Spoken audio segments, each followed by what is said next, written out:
ভুলে ওই ৮টি খাবার কাঁচা খাবেন না, অজান্তে হতে পারে মারাত্মক ক্ষতি। রইল বিস্তারিত।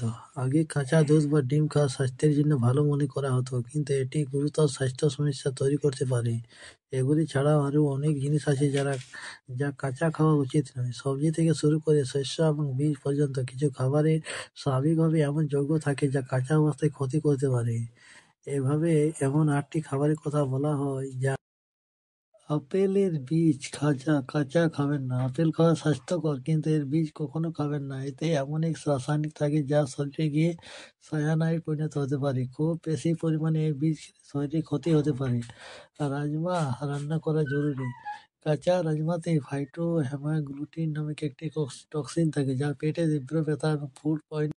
এটি অন্তত 10 মিনিট সেদ্ধ করা জরুরি। কাসাভা ইউকা কাঁচা খাবেন না। এটি একটি দক্ষিণ আমেরিকার মূলত সবজি, কিন্তু কাঁচা খেলে এর মধ্যে থাকা রাসায়নিক সায়ানাইডে পরিণত হয়।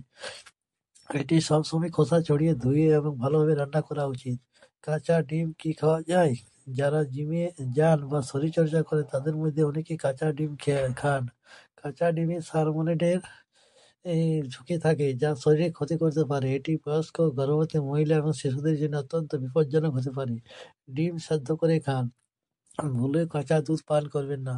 পাস্তুরিত না করা দুধ কোলাই এবং সালমোনেলার মতো ব্যাকটেরিয়া থাকতে পারে। এফডিএ-র মতে কাঁচা দুধ পান করলে সুস্থ হওয়ার ঝুঁকি 150 গুণ পর্যন্ত বেড়ে যায়। অ্যাসপারাগাস বা আলফা বা মূলার অঙ্কুর কাঁচা খাবেন না। গরম এবং আর্দ্র পরিবেশে জন্মানোর কারণে এতে ব্যাকটেরিয়া সংক্রমণের ঝুঁকি বেশি থাকে। এগুলি সবসময় ভালোভাবে ধুয়ে এবং রান্না করে খাওয়া উচিত। বেগুন রান্না করে খাওয়াই ভালো। কাঁচা বেগুনে স্যালানিন পাওয়া যায়, যা পেটে ব্যথা এবং অ্যালার্জির মতো সমস্যা তৈরি করতে পারে। বিশেষ করে ছোট ও তাড়াতাড়ি তোলা বেগুনে এর পরিমাণ বেশি থাকে।